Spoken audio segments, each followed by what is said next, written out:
అమ్మా చందనమే పూసిన ఒళ్ళు చూడు,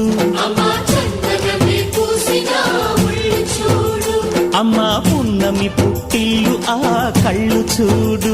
అమ్మా ముక్కోటి మెరుపులా మోము చూడు, అమ్మమ్మ ముగ్గురమ్మల మూల పుటమ్మ అమ్మా నిప్పుల్ని తొక్కిన నడక చూడు, అమ్మా దిక్కుల్ని దాటిన కీర్తి చూడు, 1000 సూర్యుళ్ళై మెరిసిన శక్తిని చూడు, మనుషుల్లో దేవుడి భక్తుని చూడు.